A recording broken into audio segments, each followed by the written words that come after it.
Y que sí pueden cantar las canciones normales del festival. Yeah, we did one.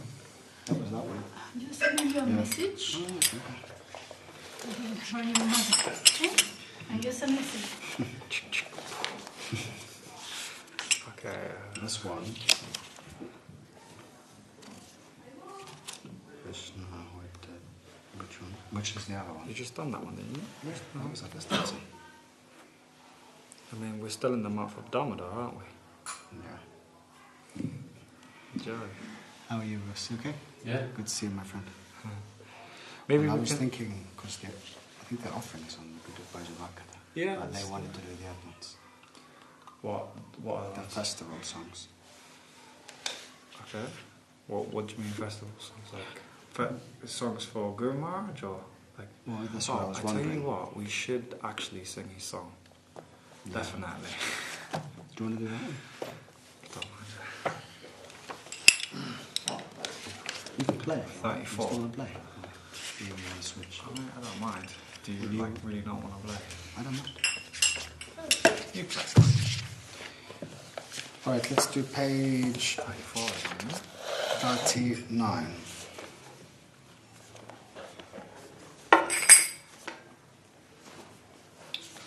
Right?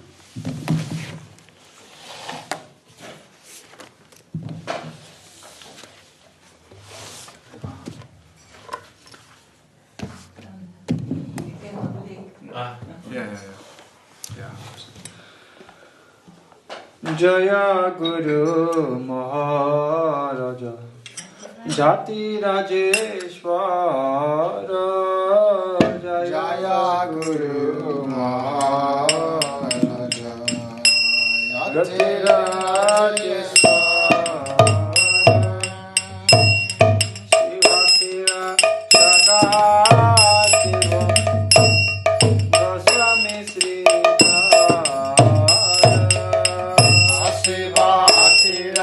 Shadāsiva Goswāmī Śrīdhar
Bhakti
62.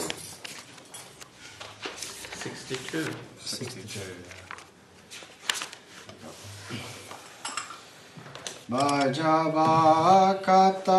Bhajavakatavatsala Sri Gaura Hari Bhajavakatavatsala Sri Gaura Hari Bhajavakatavatsala Sri Gaura Hari Bhajavakatavatsala Sri Gaura Bhaja Govinda Govinda Gopala Bhaja Govinda Govinda Gopala Asi Gaura Hari Sori Akara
Do you want to sit here or?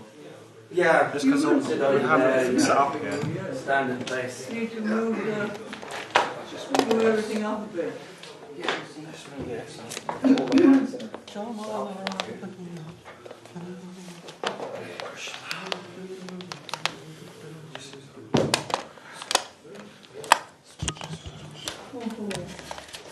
Hare Krishna. How are you, Prabhu? Good, yeah. How are you? Travels. Well, yeah, not too much travel. Hungry, bit of iron. Yeah. Good. Yeah. It's a little quiet, but it was good enough. We had 2 book tables. We're using that one, are we? Yeah. Comes out quite good in the video. Okay. What about this one? We use this one too. Yeah. That one records this as well. This is the As you like, if you don't want it. Goes to the kitchen. Oh, I see. People see you. Is that angle's a little sharp, isn't it? Do you want to maybe bring it around? What do you think? I mean the angle off to the side. Like here, isn't it? Like that way. Okay. And it doesn't. What's quite good is it doesn't need to be that close to the face. Okay. It's actually quite a good mic. Maybe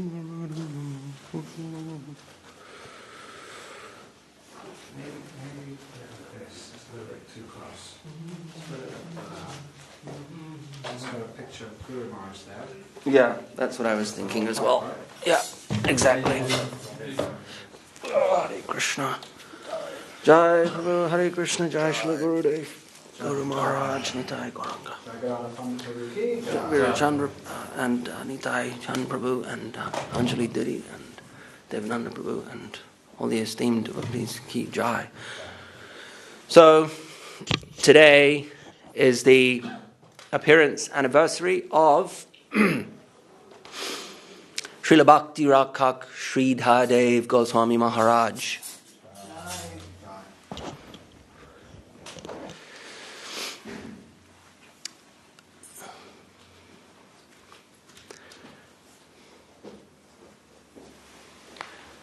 Bhakti-Rakṣaka. Rakṣaka means Raksha. The Sanskrit word Raksha means to protect. And Bhakti, we all know what Bhakti means. Bhakti-Rakṣaka. The Sanskrit pronunciation is with a sh, Rakṣaka. But sometimes we hear it pronounced Rakṣaka, including by Srila Govinda Mahārāj, Bhakti Sundar Govinda Dev-Goswāmī Mahārāj, the spiritual successor of Srila Śrīdhar Mahārāj. Why is that? Some people have wondered, why Rakṣaka instead of Rakṣaka? Because in the Bengali vernacular, when the S comes after K, then the S is pronounced like an H. Instead of Rakṣaka, you get Rakṣaka, Bhakti-Rakṣaka. Same word, just a different pronunciation. Just like you get also the Sanskrit word Kshatriya for an administrator, the Kshatriya caste, a fighter, a soldier, a politician. These people, the Kshatriya caste. But when you hear that pronounced in Bangla, it's Kshatriya. So the S, when it follows the K, becomes pronounced like an H. So we hear when Gurudev, Srila Bhakti Sundar Govinda Dev-Goswāmī Mahārāj pronounces Bhakti-Rakṣaka, he says Bhakti-Rakṣaka, Bhakti-Rakṣaka Śrīdhar. Also when we hear the famous Parikshit Mahārāj, again we have the same S following the K. So Parikshit instead of Parikshit. Sounds better in English, doesn't it? Than Parikshit. Parikshit. What can we say? Parikshit. So, Bhakti-Rakṣaka. And today is the anniversary of his birth. He is 50 famous, renowned, glorified, esteemed, held in topmost regard by all in the Gaudiya Vaishnava community for his multitude of auspicious qualities, pristine qualities, his pristine understanding of the scriptures and ability to represent the scriptures, and his nature, humble, no desire to receive praise himself, but offering humility to others, forgiveness, mercy, kripa, filled with compassion. All of these very wonderful qualities. So both in terms of head and heart, intellect and heart, Srila Śrīdhar Mahārāj occupied the topmost position. And not only that, but especially favored by his own Gurudev, Srila Bhaktisiddhanta Saraswati Thakur Prabhupada. Srila Śrīdhar Mahārāj was born on the Navami Tithi, today, Kartik, or Damodar month, the 9th day of Kartik. Kartik begins on the full moon, so the 9th day is a waning moon, Navami Tithi. And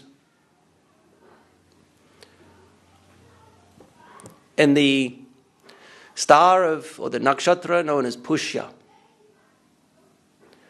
So, he was born into a Smarta Brahmana family. And his father, when observing the astrological phenomena of the time, noted the planetary positions, the nakshatra in operation, as being very similar to that of Lord Ramachandra, the time of Sri Ramachandra's birth. Various astrological phenomena were quite similar. So he names his son Sri Ramendra Chandra. We have a poem here composed by Srila Bhakti Sundar Govinda Dev-Goswāmī Mahārāj, describing the life of his Gurudev. It's a poem that we all know of, but it's not read too often. Oh, thanks, Prabhu. Hare Krishna. It's not read too often. But in this regard, in terms of the point we're on right now, the astrology surrounding Param Gurudev's birth, there are some interesting verses, pertinent verses.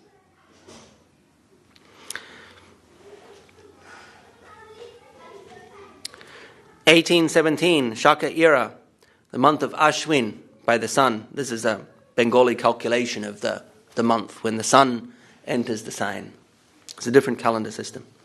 Ashwin, whereas by the moon it's Kartik month. We have different calendar systems used. Different calendar system used in Bengal. When the sun would enter a sign, that would be the beginning of the month. So by that calendar system, it's Ashwin, which is the month preceding Kartik. On Saturday, the 26th, 1817 Shaka era. Shaka era is generally 79 years behind. 79 years behind the Gregorian calendar. So 17 plus 79 is what? 96. Or 78 years, 95. He was born 1895. Saturday, 26th, the holy day of his advent. At the conjunction of the sun and Mercury, these are Gurudev's words written in poem form. At the conjunction of the sun and Mercury and the moon and Jupiter, with many stars in the highest position, my Lord chose the day of Sri Vīrācandra Prabhu in the shelter of the same sign of the zodiac that the Supreme Lord Ramachandra appeared in, What is that sign of the zodiac? It's known as Pushya Nakshatra. At the auspicious moment of the 8th star, Pushya, on the 9th day of the month of Kartik, Mother Earth was blessed as she kissed the lotus feet of my Lord. A great joyous vibration filled the house of Acharya Vidyaratna, his father, as the pious ladies triumphantly blew the conch shell and rang the bell. His form was beautiful, radiant gold. His long arms reached to his knees, the symptom of a great soul. This is known as, in the Chaitanya Charitamrita, we also get the description of Mahaprabhu's birth in chapter 13 of the Adi Leela, and we have the same description. The arms and legs are of equal length. This is known as Nigrodha Parimandala, Sanskrit term for that kind of physiognomy. Nigrodha Parimandala. As he curled up in the lap of his gracious mother, a charming divine radiance came forth. Seeing their son's beauty, mother and father and all the chaste wives present were entranced. That best of the Brahmanas remembered the auspicious moment of the appearance of Lord Ramachandra. So being a Brahmana himself, of a very high lineage, the Bhattacharya lineage was very high, where it said that even the ladies of the house were Sanskrit pundits, Sanskrit scholars. Normally as the gentlemen in the house were proficient in Sanskrit, the ladies may know some Sanskrit, but they're not expected or considered to be qualified as Sanskrit pundits. But in the Bhattacharya household, even the ladies were qualified in Sanskrit. So, of course, he knew Jyotish as well, astrology. So he's looking at the chart, the kundali, the position of the planets at the time of his son's birth, and he's noting all these very highly auspicious placements. And he's noting the connection with the placements at the time, the birth of Ramachandra Bhagavan. That best of the Brahmanas remembered the auspicious moment of the appearance of Lord Ramachandra, and so it was that he named his beloved, beautiful son Śrī Ramendra. The marvelous beauty of the child pervaded the universe, and it was day by day that the spotless moon, Śrī Ramendra, grew and grew. We can read some more of the poem later. I'd like to note that the position, as our Gurudev notes here, the conjunction of the moon and Jupiter with many stars in their highest position, the connections, we can elaborate a little on this connection between the astrological phenomena at the time of Param Gurudev's birth, Srila Śrīdhar Maharaj's birth, and that of Lord Ramachandra, is that Jupiter is in the sign of Karka or Cancer, where Jupiter is at his strongest placement, called Ucha in Sanskrit, Ucha or exalted. And he's there in the Lagna, which is the first house. Now, together with Jupiter also is the moon, Chandra. And Chandra in Karka, in Cancer, is its own sign. So we have a connection of the moon with Jupiter in the first house, representing the person themselves. The moon is in its own sign, and Jupiter is exalted. This is a very rare and auspicious placement, which denotes the appearance of a Mahapurush, Mahatma, very great person. It's not common, not at all common. And it's in the star of Pushya. Now, Sri Ramachandra has all of these placements. They mirror the birth chart, astrological birth chart of Lord Ram. Jupiter in Cancer in the Lagna. Moon in Cancer with Jupiter in the Lagna. The star of Pushya rising, right? Cancer rising, Katak. And also the Titi, Nomi. Today is Nomi. And when was Lord Ram born? Ram Nomi. The Titi, the Nakshatra, the Lagna, the Rasi, the moon sign, all the same. It's Lord Ram. Very auspicious. Singular, very unique. You don't see it anywhere else. I've seen thousands of charts. You don't see this. Now, furthermore, in the fourth house is Saturn. Also Usha, which means exalted, in the sign of Libra, in the fourth house of the heart. Very high detachment. Natural sannyasi. Now, Saturn in the fourth house must necessarily cause some kind of separation. This is also present in the chart of Śrīmān. This is present in the chart of Gauranga Mahaprabhu. We see the separation happens. Guru Maharaj was, as a young man, was married, but he was not interested in marriage. He got married simply to satisfy the desires of his father. In fact, on his deathbed, his father made him promise that he would get married. Knowing his son's astrology chart, he looked at it and he saw, we have a great elevated Mahatma, a great soul, has taken birth, and he also has sannyas proclivities. But as was the tradition, he wanted his lineage to continue, so he begged his oldest son, our Param Gurudev, on his deathbed, please promise that you'll get married. And because, just like Lord Ram, he adhered strictly to Dharma, he did so. And he did get married. And he did get separated. His wife died. We can say there's some divine, mystical leela there as well. Through his wish, he was disentangled from his marital bonds so he could join the mission of his guru, Bhaktisiddhanta Saraswati Thakur, and the mission of Mahaprabhu, without which, where would we be now? So Saturn in the fourth house, exalted, again mirroring the chart of Ram, who is, we see, also separated from his wife. And Mahaprabhu also separated from his wife. You can see these exalted astrological phenomena there. In the poem, our Guru Maharaj says, quoting Param Gurudev's father, quoting Srila Sridhar Maharaj's father. Oh, no, we'll read the one before that. Seeing his greatly effulgent, divine, perfect form, all were moved to offer him all respects with reverence. His body, like a great lake covered by moss, was filled with devotion and absorbed in indifference for the world. Seeing the extreme detachment in his nature, just like the great sage Sukadev, his mother and father began to feel a constant anxiety. So they were very concerned about their auspicious lineage, their Brahminical lineage being carried forth. And the custom, the expectation, was that the most important figure in facilitating this is the oldest son, carries forth the lineage of the parents. So Param Gurudev is the oldest son of his parents. And they're noting his behavior. First they note his astrological chart, and then they see his very pristine vairagya, renunciation. And they begin to feel anxiety. He's not going to get married and do the normal thing.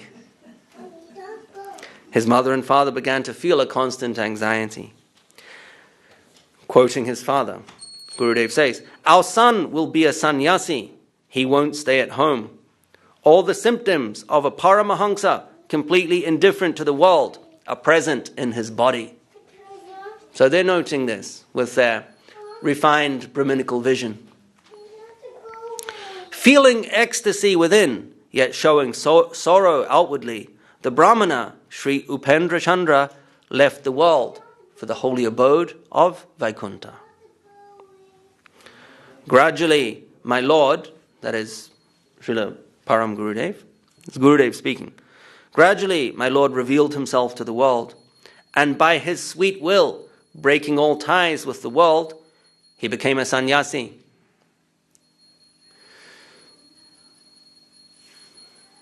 Leaving home forever, he made his auspicious arrival at Mayapur, the divine ecstatic land of Sri Gauranga's advent.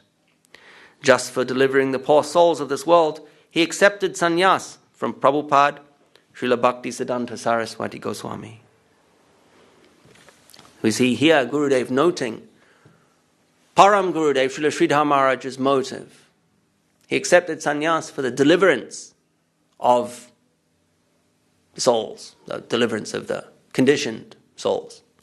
It's the same motivation for Gauranga Mahaprabhu, taking sannyas. People were not listening to him, so he took sannyas, and then they were, with this change of status, they were able to appreciate his message. See this mirrored, Param Gurudev.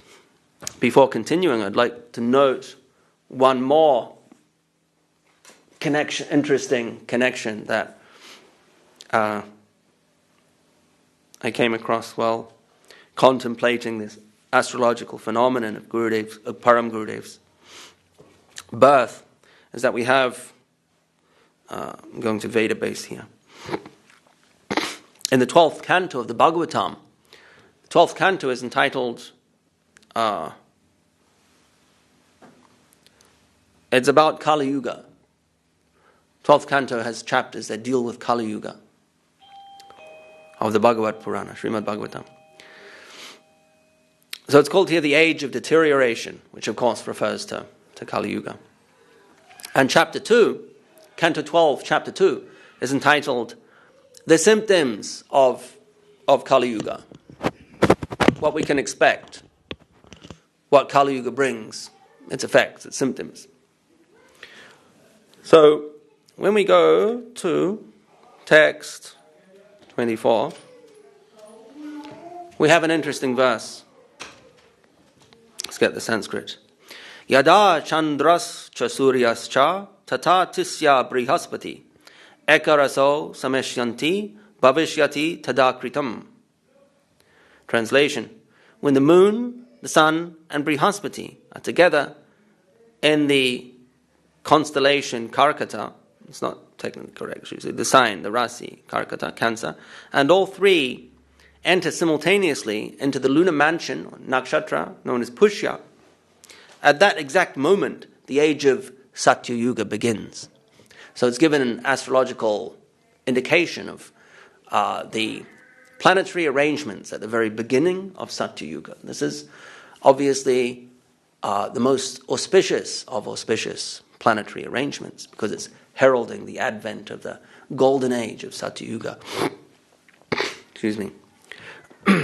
So when reading this, of course, I noted the similarities between this most wondrous, most auspicious of astrological combinations, which brings forth, ushers in, signals the beginning of Satya Yuga.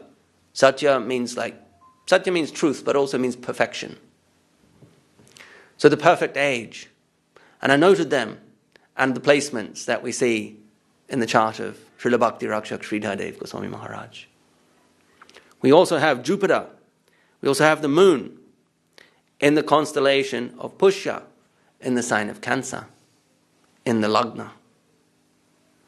Make of that what you will. Worthy noting. So we'll continue on.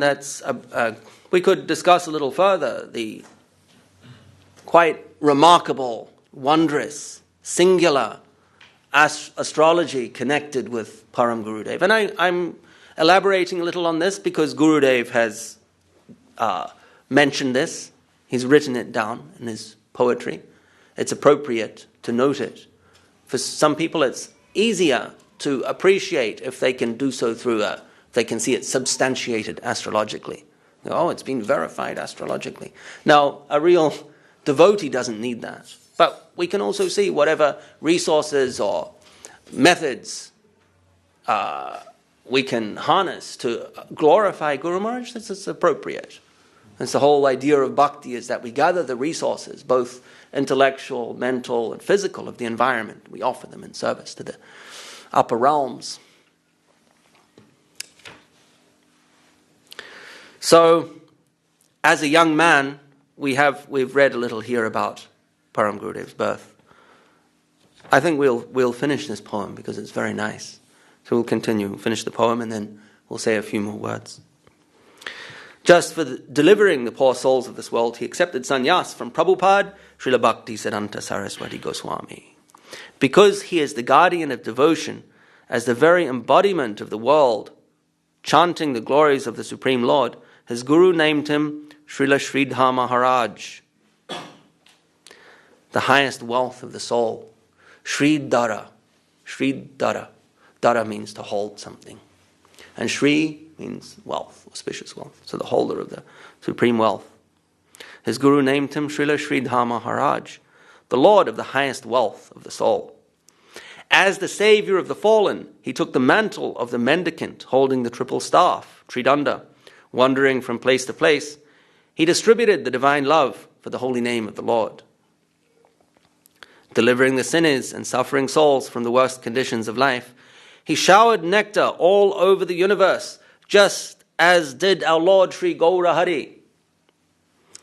All glory to the great benevolent Lord, the crown jewel of sannyasins, Srila Bhakti-Rakṣaka Dev-Goswāmī Mahārāj. My countless prostrate obeisances unto your holy lotus feet. Be gracious and break my terrible mundane bondage. I am drowning in this material ocean. Please rescue this fallen soul and grant him a place at your lotus feet. I sing the glories of the day of your advent, the 9th day of the dark moon, who is so blessed to kiss the lotus feet of your divine grace. I sing the glories of Hapanya village, the great place of pilgrimage. I sing the glories of the home of Sri Upendra Chandra Prabhu. I eternally sing the glories of Sri Upendra Chandra Vidyaratna's divine son, who is the merciful, radiant son, Sri Ramendra Sundar, who gave the connection of his divine ray to the lotus flower of the Bhattacharya heritage. Also, I very carefully sing the glories of Mother Gauri Devi, whose lap was effulgent with the merciful advent of my Lord. With joy, I sing the glories of the feet of all the auspicious souls who had a relationship with my Lord. It is my prayer to you all, please be merciful and bless me that I may, without obstacles, attain the loving service of my Lord.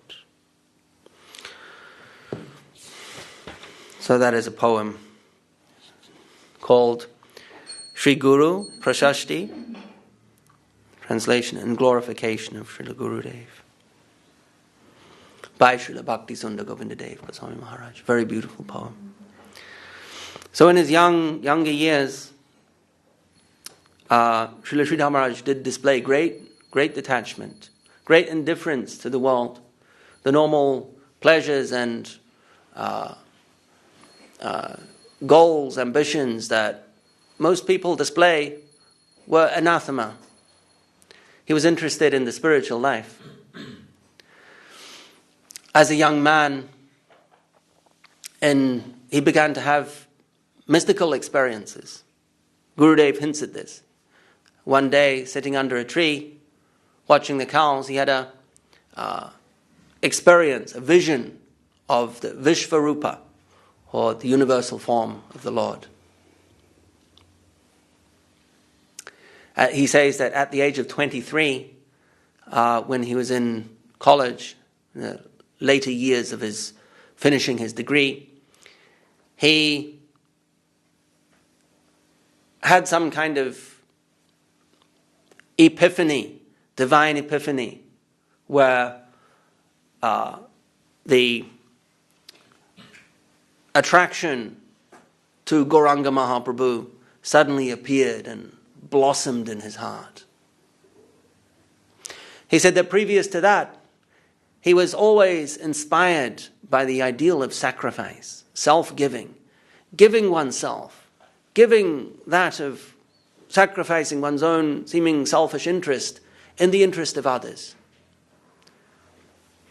The ideals of self-sacrifice we see given in the Veda. This is what inspired him. So he was appreciative of and inspired by the ideals of Ramachandra and Ambarish Maharaj, all these figures that we hear of in the scripture. But the Leela of Krishna, he was unable to appreciate that so much until Gauranga Mahaprabhu came to him. And he says he was completely captured by Gauranga Mahaprabhu, wholesale. Even though his parents, his family, traditionally, they were not Gaura Bhaktas, they're not devotees of Mahaprabhu externally. They were what is known as Smarta Brahmanas, who are strict in following the customs and religious traditions, the cultural traditions of traditional brahmanas.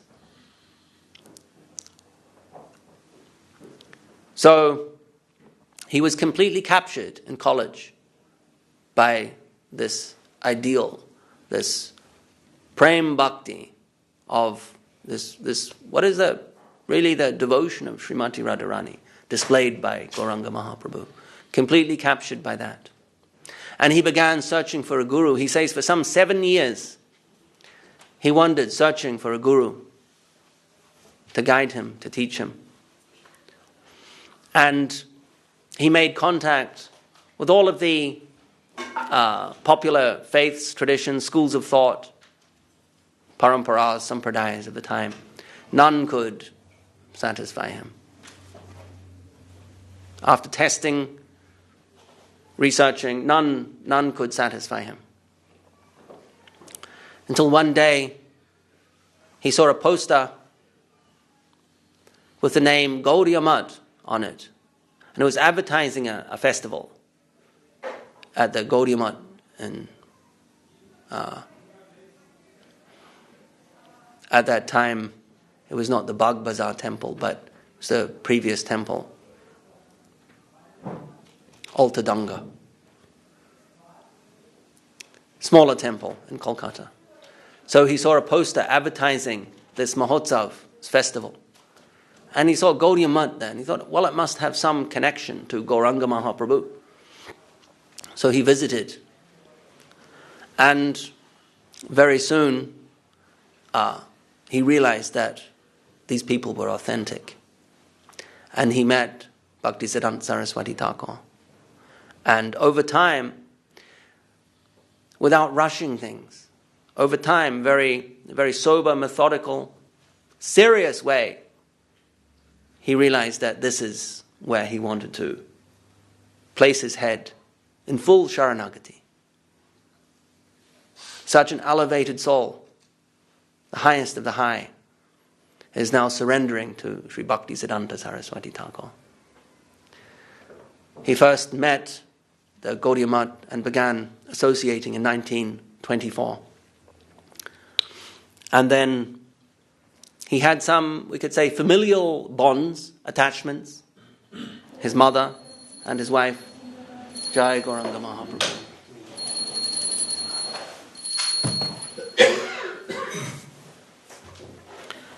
And as we read in the poem,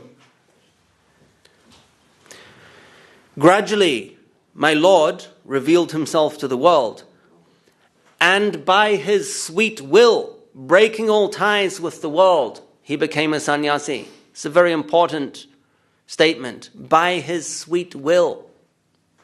The will of Srila Śrīdhar Mahārāj always came true. Whatever he desired, that manifested.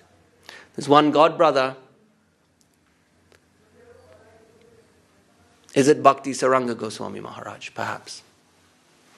He was convinced that he was getting life for preaching from Srila Śrīdhar Mahārāj. Every year he would visit Srila Śrīdhar Mahārāj because by his blessings, by his will, he was getting further life and energy. Gurudev, when he showed when Srila Śrīdhar Mahārāj wanted him to be the Acharya, his successor, he said, but my astrology, it says that I have Madhyam Ayu, which means medium longevity.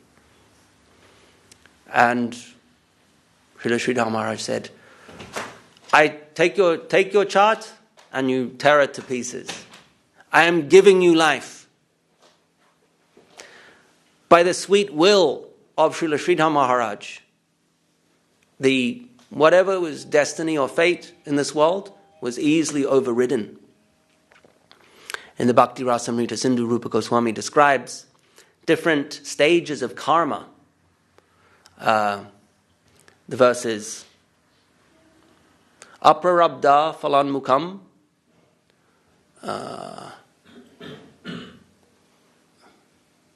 Kutam bijam phalam papam, kramenaiva pralayante Viṣṇupād ratatmana. So the stages of karma listed here are prarabdha, that which is existing as a potential in the background. Kutam, which is, it's beginning to formulate. Bijam, it's a seed that is now, can blossom. And prarabdha, which means fixed, set in stone. You can't change it. And the general Vedic idea is that if you exert yourself, you can set in motion forces that can dissolve karma up to a certain stage of fructification. Aprarabdha, kutam, and bijam, they can all be dissolved through varying degrees of exerted, of focused exertion, which counters the karmic forces in question. But once the karma has reached the stage of prarabdha, fixed, there's nothing you can do about it. You have to experience it.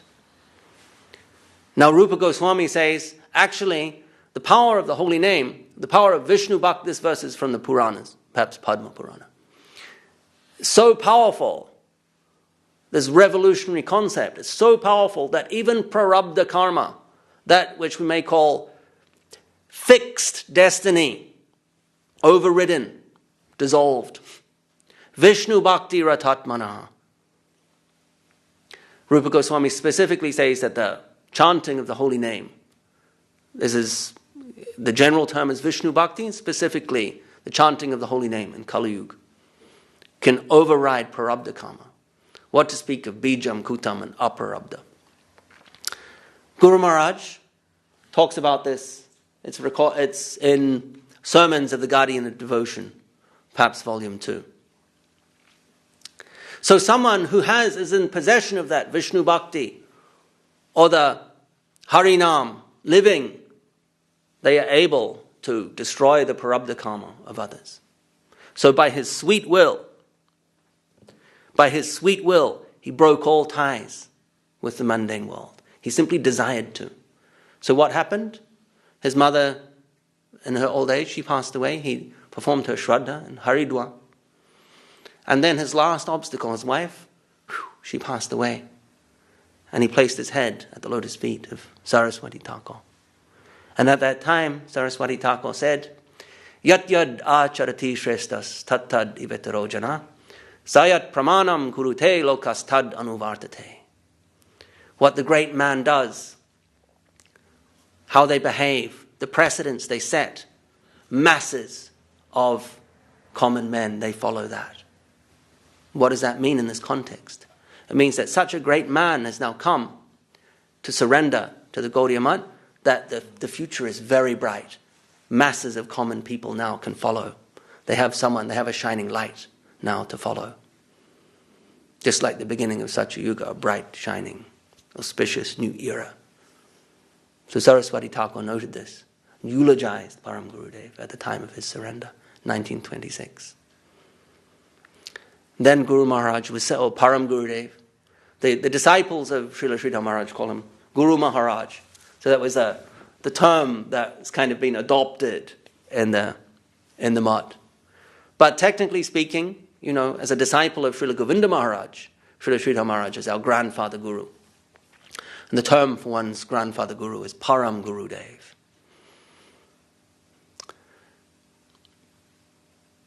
Not that we have to stop. I'm not making trying to make any reformation here. I personally prefer the term Param Gurudev because it describes my Guru Mahārāj is Srila Govinda Mahārāj, and his Guru Mahārāj, he called Srila Śrīdhar Mahārāj his Guru Mahārāj. Anjali's Guru Mahārāj is Srila Śrīdhar Mahārāj, Jagannath, Devananda Prabhu's. So Param Gurudev, after 4 years in the Gaudiya Maṭh serving as a brahmachari, he takes sannyas. He is given sannyas by Saraswati Thakur. Now, some people think that Saraswati Thakur initiated lots and lots and lots of sannyasis, that he had a whole army of sannyasis, but that's not true.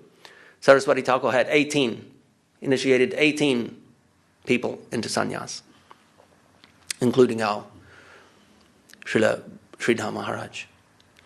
And it wasn't just because Srila Śrīdhar Mahārāj was a high-class Brahmin, or it wasn't just because, some arbitrary reason. It was very you could say, purposeful and intentional. Srila Guru Maharaj, Param Gurudev, was sent first of all to Kurukshetra to start a Maṭh in Kurukshetra, which he did, undergoing some quite heavy tapasya, austerities, difficulties at certain stages, including sometimes at one stage even having nowhere to sleep in the Kurukshetra winter. And Kurukshetra is north of Delhi. The latitude is quite high. The winters there are very cold. Middle of winter, him and another devotee sleeping under a bridge. They had nowhere to stay. Sleeping under a bridge. And one man who was also in the same condition, that night he died. He froze to death. So he underwent various difficulties, sacrifices in the service of his Gurudev's mission. He established a Kurukshetra Maṭh, and then he was leading the preaching in Delhi, and then Madras in South India, establishing a temple in Madras, and then in Mumbai, at a later date in Mumbai. Everywhere he went, he was successful and cherished and welcomed by his godbrothers, because they knew that his presentation of Krishna consciousness was indomitable. Wherever he went, whatever opposition came, if Srila Śrīdhar Maharaj was there, then the position of Bhaktisiddhanta Saraswati Thakur and Gauranga Mahaprabhu would prevail. No doubt about it. At that time, before he took sannyas, his Gurudev gave him the honorific Shastra Nipun. Nipun means someone who's very expert, perhaps genius. And Shastra, of course, refers to the scriptures. So someone who is a scriptural genius. And Param Gurudev relates how there were various incidents in his brahmachari preaching life where he would make certain observations regarding scriptural concepts. And these would get back to Saraswati Thakur. For instance, one of them was that in the Maṭh periodical, or in the Panjika, the calendar, they had mixed up the appearance days of Janavamata and Bhaktisiddhanta Saraswati Thakur. One was the Tithi, both are on Panchami Tithi, but one is Krishna Panchami and one is Gaura Panchami. And that accidentally been confused. So, based on the tattva, one of Gaura and Krishna, Param Gurudev pointed this out. And other things as well. And Saraswati Thakur remarked, he is Shastra Nipun, very expert in the Shastras. So a constant stream of very positive feedback was coming from all of those who served with Param Gurudev, and it was coming back to Saraswati Thakur. And so in 1930, he was initiated into sannyas by Saraswati Thakur and given the name Bhakti-Rakṣaka-Śrīdhar. What does Gurudev say here? He says, he's given the name because he is the guardian of devotion, Bhakti-Rakṣaka, the very embodiment of the world chanting of the glories of the Supreme Lord. His Guru named him Srila Śrīdhar Mahārāj, the Lord of the highest wealth of the soul. When he first came and joined the Gaudiya Maṭh, Saraswati Thakur gave him the name Ramendra Sundar. His birth name is Ramendra Chandra. Saraswati Thakur changed it to Ramendra Sundar. Now, after preaching in Kurukshetra, Delhi, Madras, Saraswati Thakur gave him a very special service. And that is to locate the exact position of the famous dialogue known as Ramananda Samvad. This is a dialogue between Ramananda Roy and Gauranga Mahaprabhu at the beginning of Gauranga Mahaprabhu's tour of South India. He leaves Jagannath Puri, and after a little while, a week or so, he reaches Rajamahendri, is at the mouth of the Godavari River. And here he meets the governor of that province, whose name was Ramananda Rai. And although occupying an aristocratic social position as a politician, statesman, he is also a great Rasik Bhakta. And over the course of several nights, they have this discussion which covers the entire gamut, really, of Gaudiya Vaishnava theology. From Varnashram Dham to Radha Dasyam. And when asked what was the general purpose, what was the mission of Saraswati Thakur, well, Srila Śrīdhar Mahārāj said the establishment of Daivi Varnashram and the distribution, the teaching of Radha Dasyam. So you can see that this Ramananda Samvad encapsulates the purpose, the mission of Saraswati Thakur. And who was sent to discover this place? Specifically by Saraswati Thakur?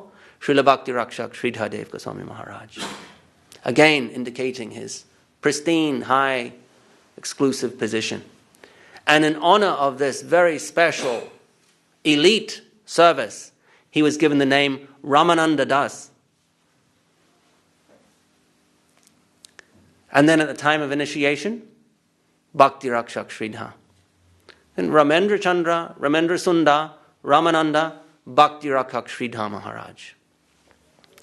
And the name Bhakti Rakṣaka Śrīdhar Mahārāj was not arbitrary either, very intentional.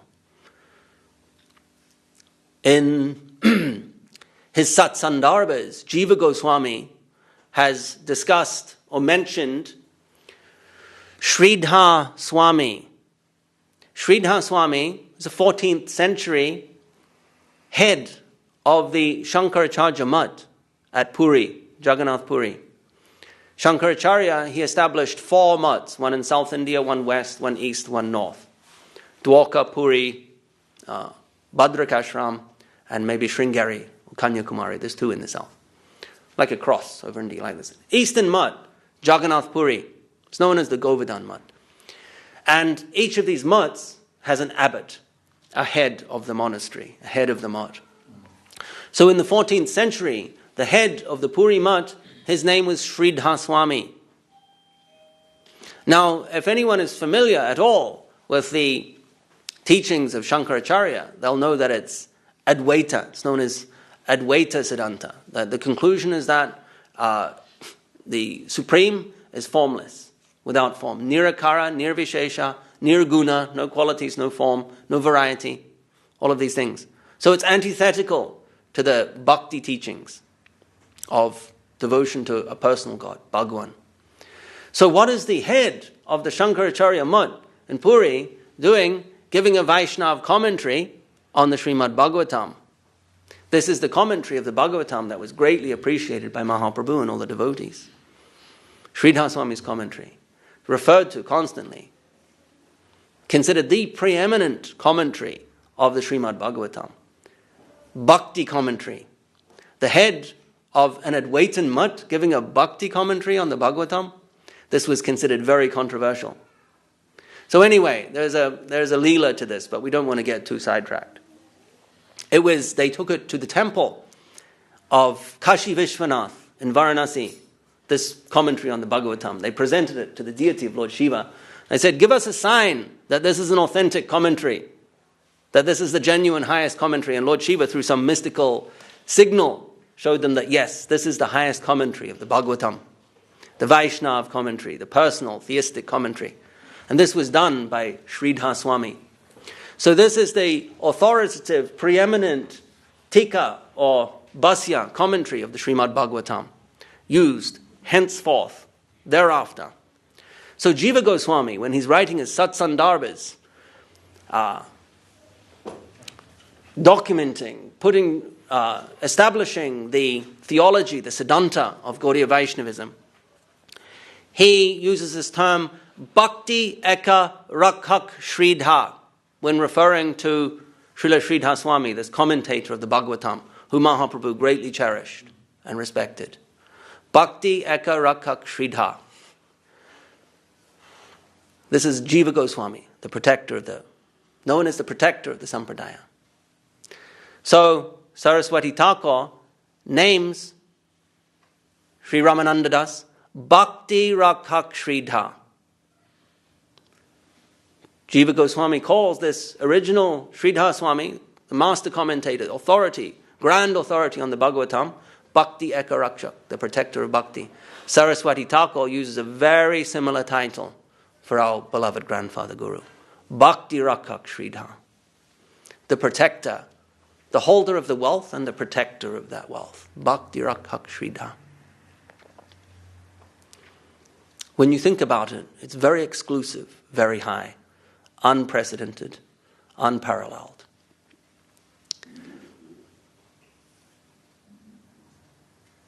We'll continue with the poignant Leelas. There's so much, not that anything is not poignant, but we do have a time frame that we're supposed to obey.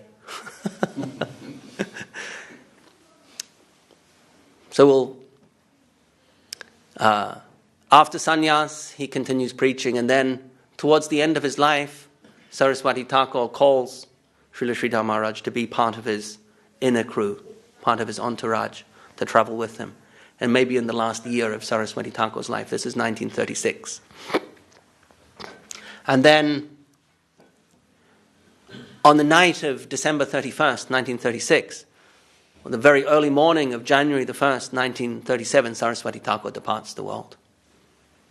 24 hours earlier, as he is preparing to depart, he wants to hear the highest song in the Gaudiya Vaishnava liturgy. Liturgy means the songs of a religious tradition.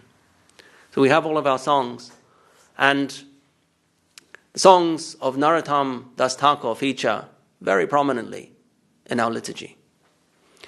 The highest, what is considered the highest song, is known as Sri Rupa Manjari Pada.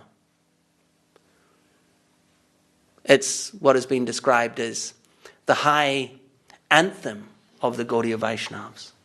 Describes the highest destination, the very essence of the Gaudiya Vaishnava faith is in this song. So Saraswati Thakur, of course, wants to hear this song. So he requests that it be sung on the night, the penultimate night of his departure, the night before he departs. And one brahmachari who is a good singer, he begins to sing this song. And Saraswati Thakur speaks up from his bed, Jai Shri Gauranga Mahaprabhu. Saraswati Thakur interrupts. He says, stop. I don't want to hear a melody. I don't want to hear the sweet tune. And he says this, I want Srila Śrīdhar Mahārāj to sing the song. And everyone was shocked, stunned. They realized what was happening. The very highest song, the very highest rasa and bhav of the Gaudiya Vaishnava faith. He's selecting one person intentionally to sing that to him as he passes away. So Srila Śrīdhar Mahārāj performed this miraculous service, this very mystical, esoteric service. And all of the exalted God brothers present, and Saraswati Thakur had many exalted disciples sitting there, they realized that a special dispensation of mercy, a special transferal of Divya Shakti was taking place between Saraswati Thakur and Srila Bhakti Rakṣaka Śrīdhar Dev-Goswāmī Mahārāj. And after that, later, after the passing of Saraswati Thakur, due to this, and due to all of the aforementioned qualities of Srila Śrīdhar Mahārāj, this was like the icing on the cake, you could say, or however you want to phrase it. They all wanted Srila Śrīdhar Mahārāj to be the Acharya of their group. Initially, the Gaudiya Maṭh began to suffer some problems after the passing of Saraswati Thakur. And Param Gurudev, Srila Śrīdhar Mahārāj, he did his best to harmonize. He stayed for as long as was realistically possible. He did his best. And when he saw that it was beyond repair, the situation was irredeemable, he left. And he went to Navadvip to live as a hermit on the banks of the Ganga. Before that, he went to Vrindavan, and he was of two minds. Do I stay in Vrindavan, or do I stay in Navadvip? Do I stay in the place of Krishna or the place of Mahaprabhu? We say in a sense they're non-different. There is a distinction that Mahaprabhu's place has the Odarya, the distribution. There's greater mercy there. It's the storehouse of Krishna Prem, but it's not being kept private. It's actually being made public for everyone. So, considering these matters, he thought, my place, he said, Vrindavan is a place for the higher devotees and the place for the lower devotees. This is the mind-blowing spiritual level of the higher Vaishnavas. They see themselves as low. The low Vaishnavas, they see themselves as high. Look at Krishnadas Kaviraj Goswami's expression, worm and stool. He's seeing himself as very low. He is actually so high, but he is seeing himself honestly as very low. So by the symptom, we can read these symptoms and we can see that Param Gurudev, Śrīla Maharaj, is on this level, this high level of the Sad Goswamis. He is seeing himself as so low, he is actually so high, the highest. So he is in Vrindavan, and in Vrindavan he decides that my place is Navadvip. And so he collects Govardhan Shila, just like Govardhan Shila is given by Mahaprabhu to Raghunath Das Goswami. Guru Maharaj collects the Govardhan Shila and he takes it from Vrindavan to Navadvip. And he intentionally selects a place, Navadvip, known as Koladvip. And the special quality of this Koladvip, now all Navadvip means 9 islands. And all of the 9 islands of Navadvip, they have a special quality, both overt and covert. And the special quality of Koladvip is that it is aparad banjanerapat. It is the place where all of your transgressions, all of your offenses, aparad, where they're exonerated. Your slate is cleaned.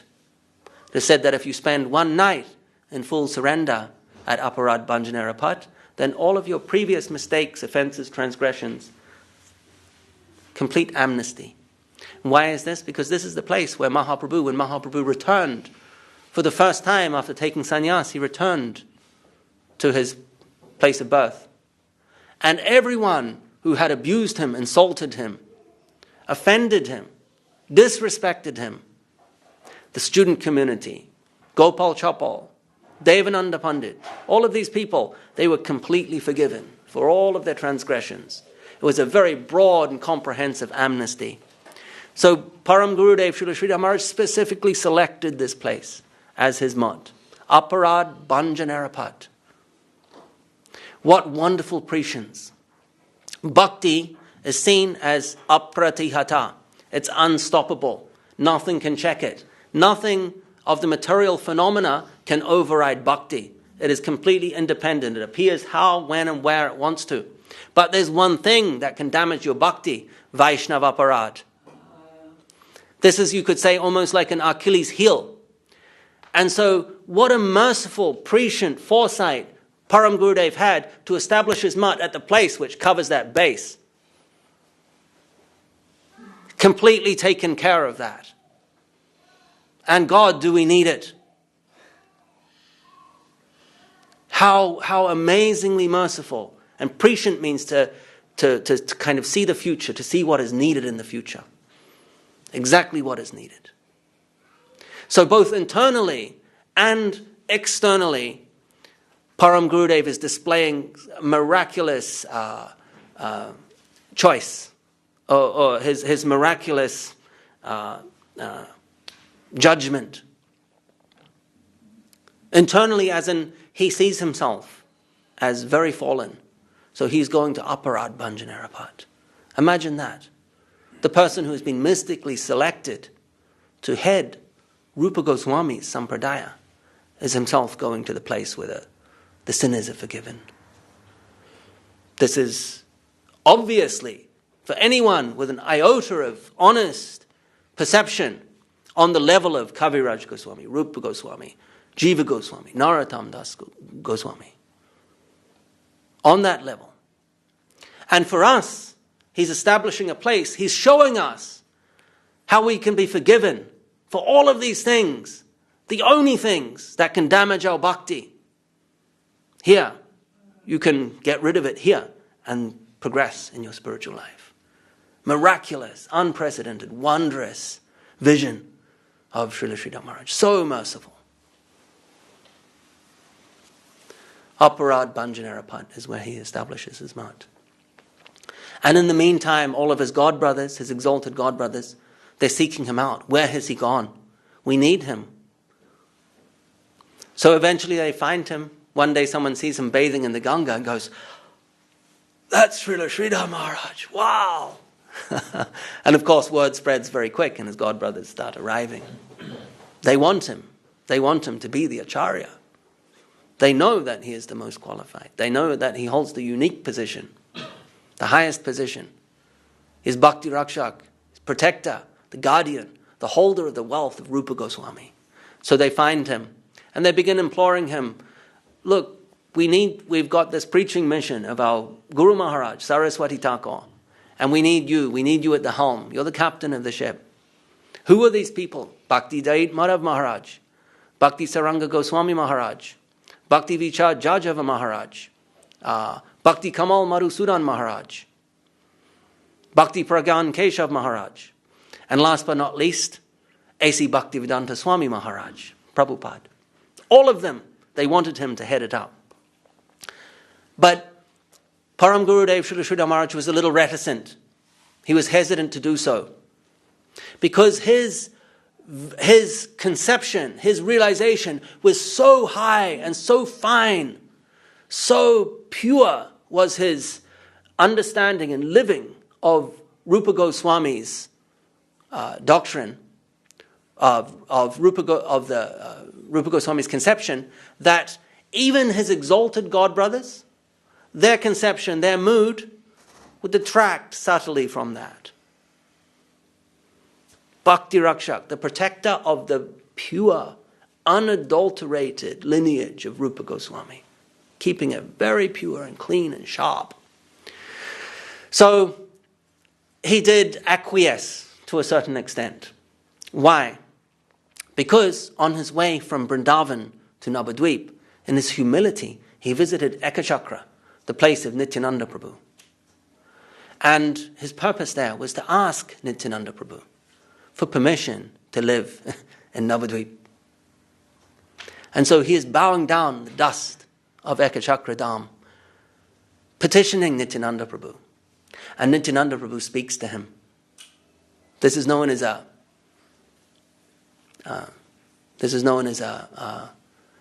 avirbhav manifestation of divine potency.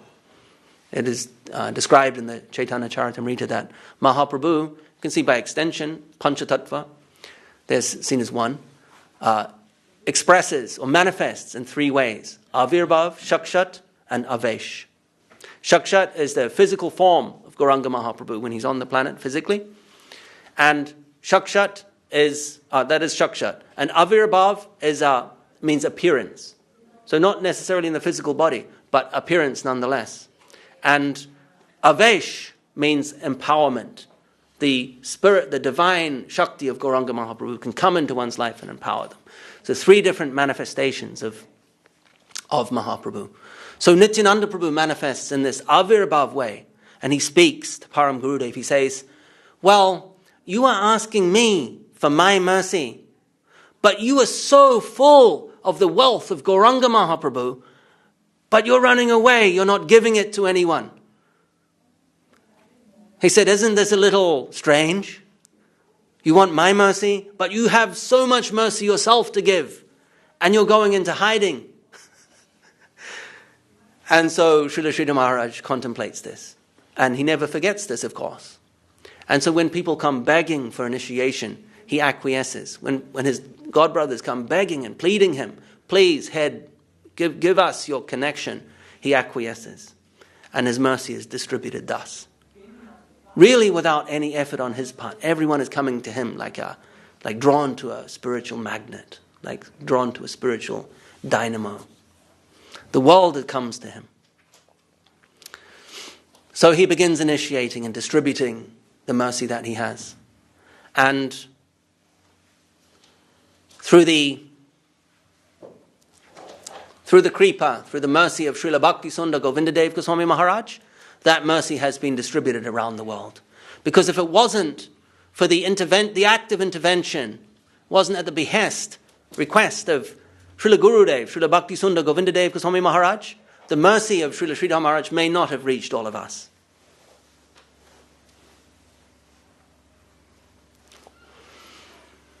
So there is more to be said, but I think we've gone over time.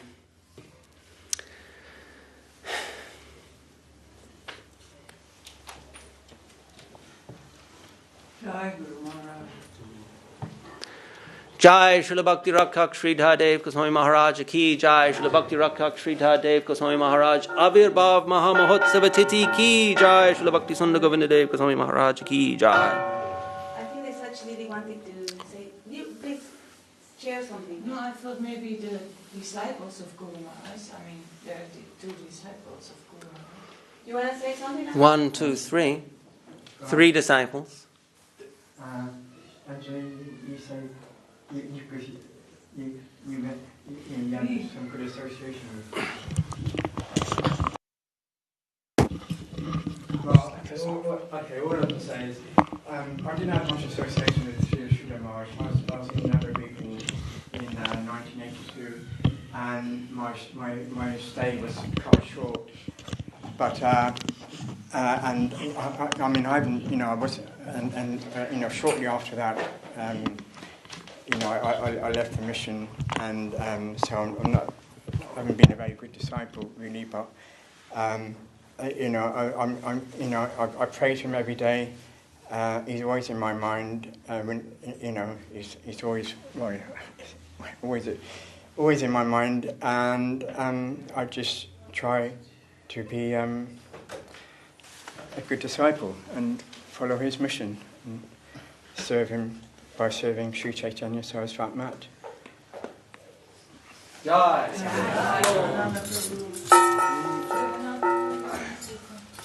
Well, I had an unfortunate experience, which I shared with Devananda, with initiation, but it didn't work out. The person didn't continue. So I thought, how am I going to get over this?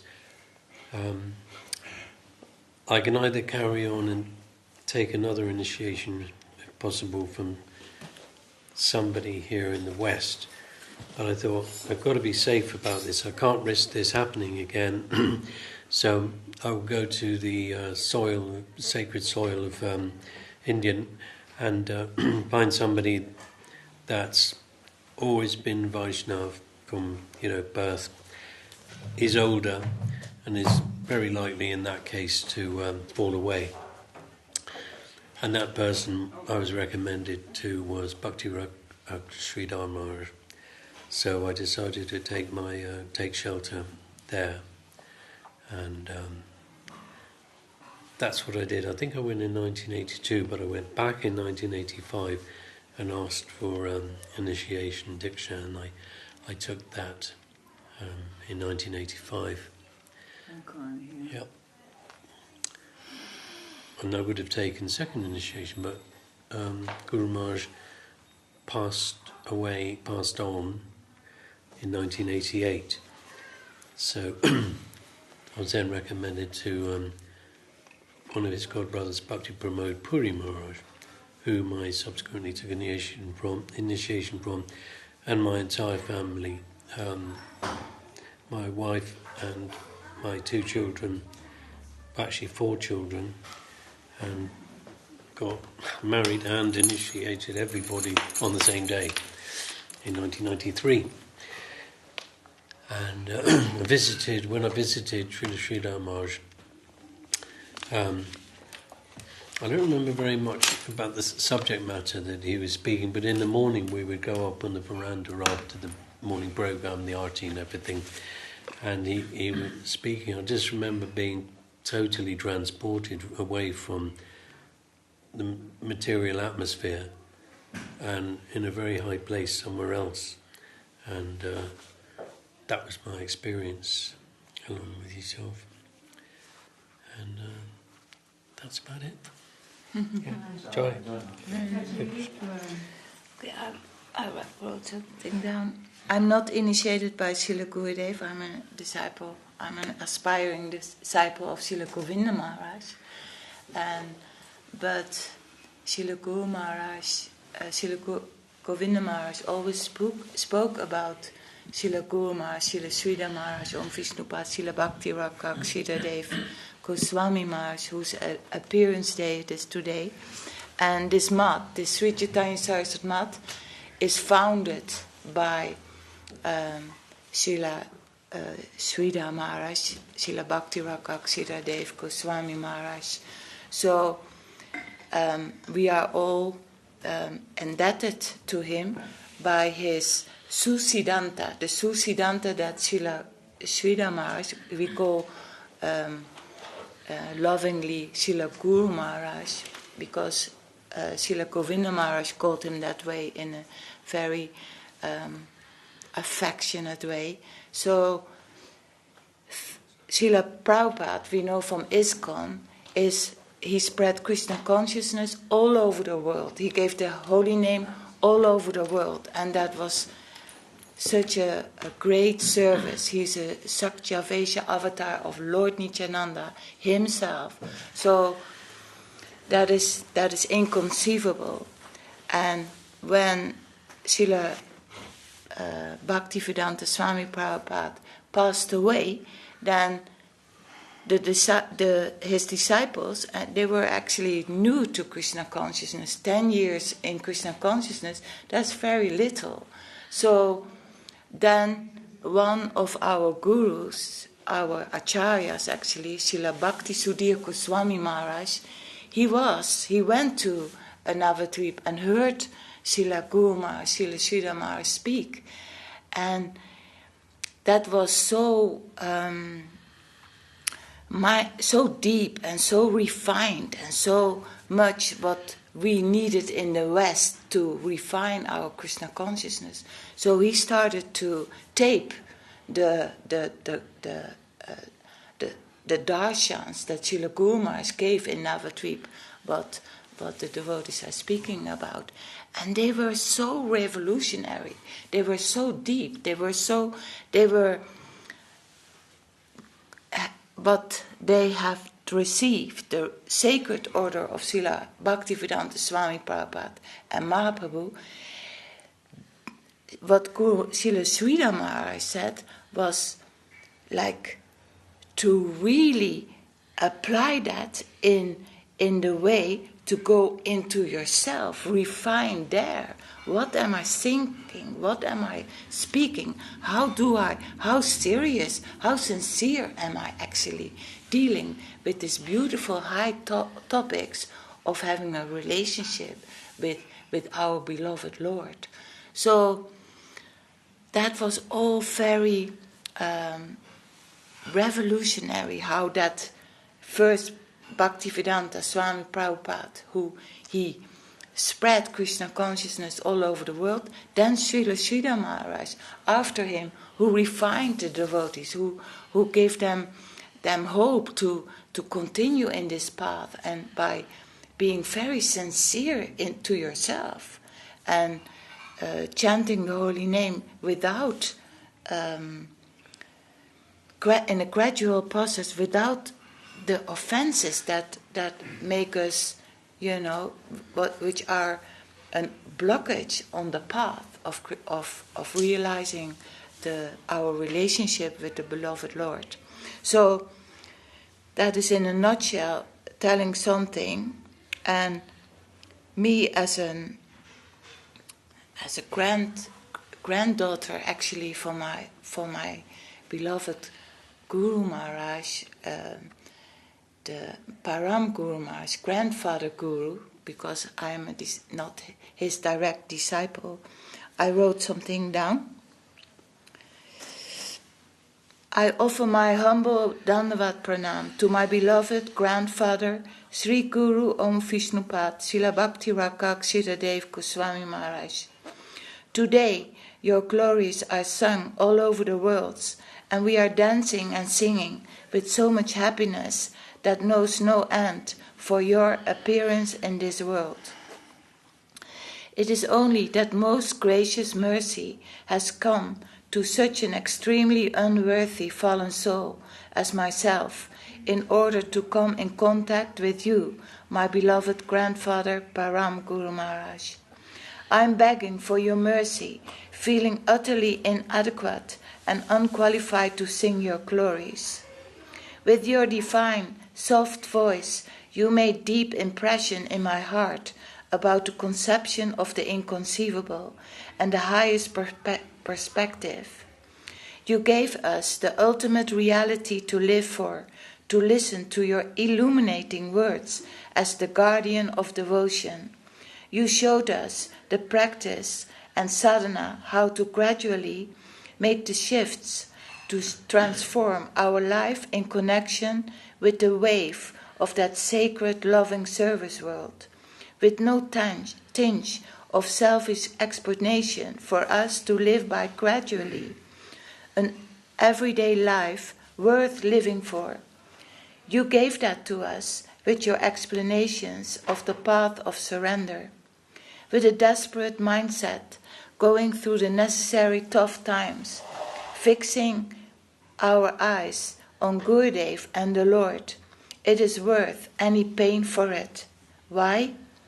You say, I stay because I'm staying with the truth.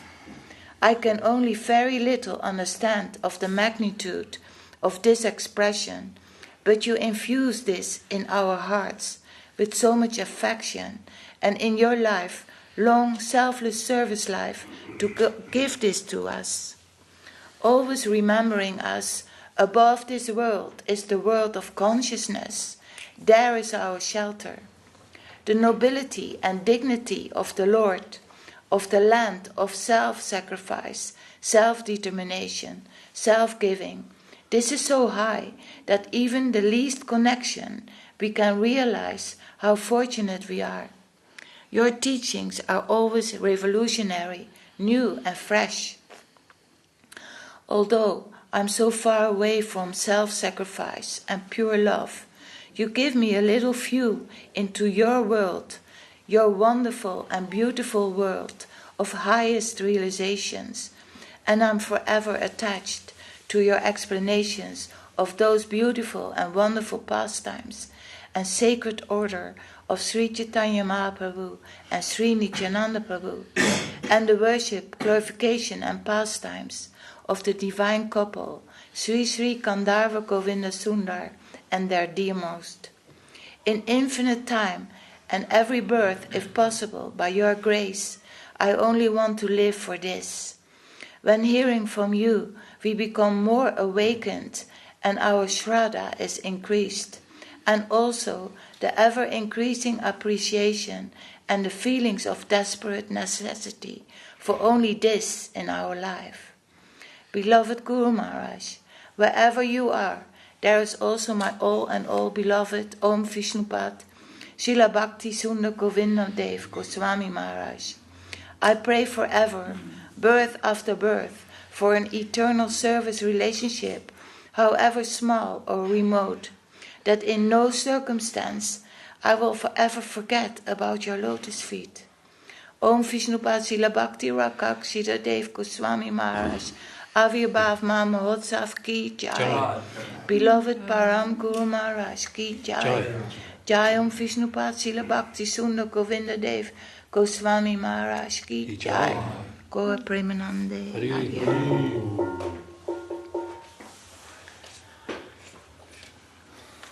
We're going to do Guru Puja now? Yeah.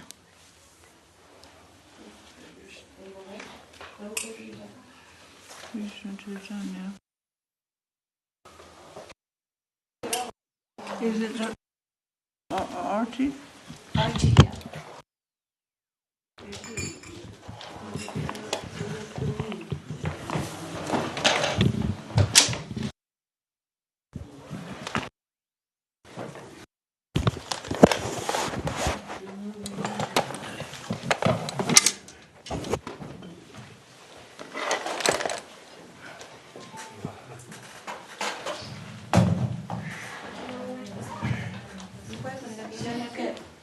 I'll get your table, yeah? Another table? Yeah, I'll get your table. I don't see it there. It's not there.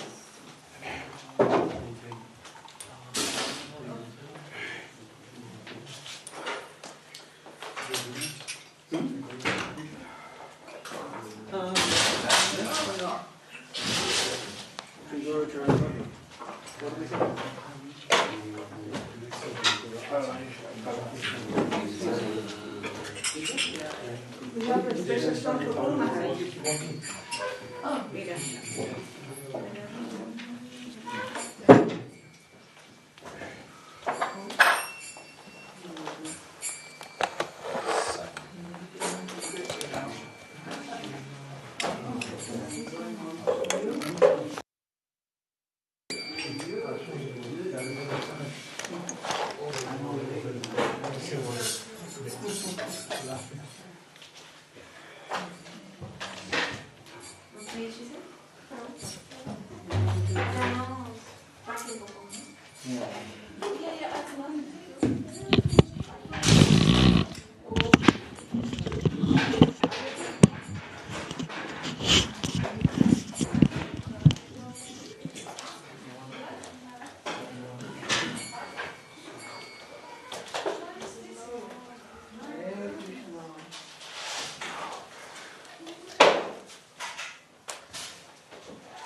Jai Saparikara Guru Gauranga Sundar Radha Gadādhara Ki Jai. Jai Viṣṇupād Śrīla Bhakti Sundar Govinda Dev-Goswāmī Mahārāj Ki Jai. Jai Viṣṇupād Śrīla Bhakti Rakṣaka Śrīdhar Dev-Goswāmī Mahārāj Ki Jai. Jai Viṣṇupād Bhagavan Śrīla Bhakti Siddhanta Saraswati Thakur Prabhupada Ki Jai. Shri Rupanuga Guru Varga Ki Jai. Namacharya Śrīla Haridas Thakur Ki Jai. Samaveda Bhaktivinoda Ki Jai. Samaveda Vaishnav Mandala Ki Jai. Shri Harinam Sankirtan Ki Jai. Śrīla Bhakti Rakṣaka Śrīdhar Dev-Goswāmī Mahārāj Ki Jai. Śrīla Bhakti Rakṣaka Śrīdhar Dev-Goswāmī Mahārāj Bhakti Mahāmahotsava Ki Jai. Śrīla Bhakti Rakṣaka Śrīdhar Dev-Goswāmī Mahārāj Ki Jai. Jai Go Prabhu Hari.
Bhaja Shri Krishna Chaitanya Prabhu Nityananda Bhaja Shri Krishna Chaitanya Prabhu Nityananda Bhaja Shri Advaita Gadādhara Seva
Jaya